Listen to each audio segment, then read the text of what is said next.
Good morning. It is day 5.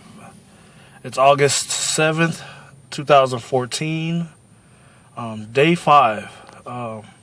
It's my off day at work. It's like my Saturday.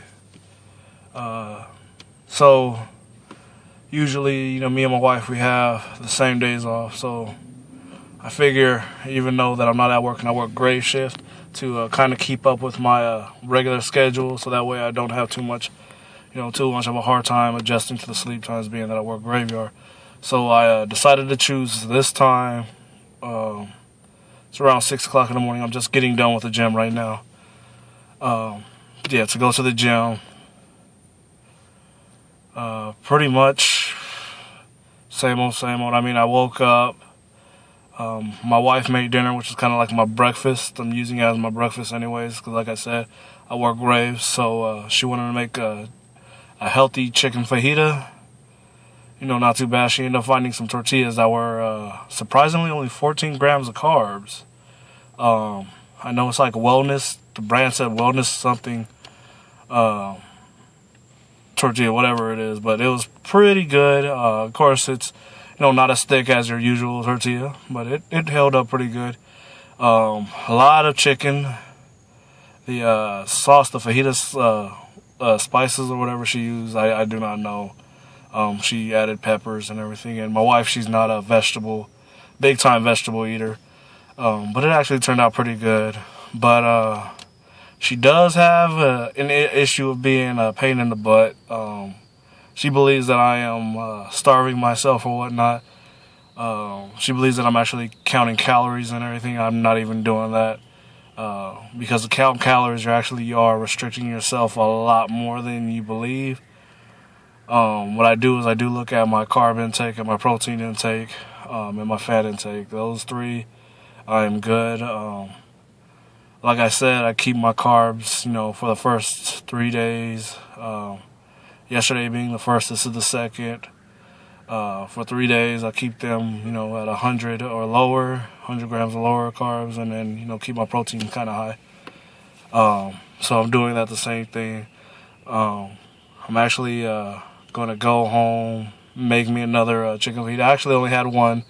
Of course, she got upset with me only having one, but like I said, she thinks that I'm starving myself. Well, I am not. I'm doing mine extremely healthy. In fact, I'm full. I only eat 4 times, and I am always kind of full.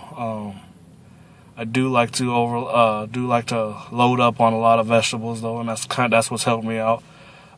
Surprisingly, 1 cup of vegetables, if you are counting calories, is like 50 something calories, and the carbs are barely even there. So they work out perfect. Lot of fiber. That's what it is a lot of fiber. Day 5. So I've been thinking like a lot. I've been thinking a lot of how I'm gonna do my routine. I'm feeling like good each day. Like every day since I started eating healthy and everything, I noticed a big change in my body. I'm not tired. I was actually able to increase my workout a lot longer in the gym now than when I first started for day 1. So you actually start to notice those things, and as you notice those things, even if you try checking on a scale, if you're a person that's checking on a scale every day, and it's like, oh man, I didn't lose nothing today, or oh man, that's why you can't let the scale discourage you. You start to notice it as you keep on going. You notice it everything else. The scale will not always show you. The scale is like more likely the first thing that will actually discourage you more than anything. So it's I've actually learned that as I kept on going, I was like, oh wow, I'm able to keep on going. I got a lot more energy to go. In fact, I could probably still be in there right now. But I do have to get some sleep going. I do have like my wife planned a double date with her friends, so we're gonna go actually see the movie Hercules. So can't wait. Big fan of The Rock, Dwayne Johnson. So that's what I'm gonna end up doing. What else? So like I stated in my previous video, You know, right now the biggest motivator right now is I want to be seen on the scale. So that's what I'm looking forward to doing right now. Making sure I put in that work for the scale as you know, days progress, and you know, gradually going to this gym and everything, and I start to build up more stamina, and you know, everything keeps on going. Then, you know, my days off I'll be spending a lot more time at the gym on my days off. I actually plan on doing like almost a 4 to 6 hour period at the gym. You know, not that I'm being at work or anything.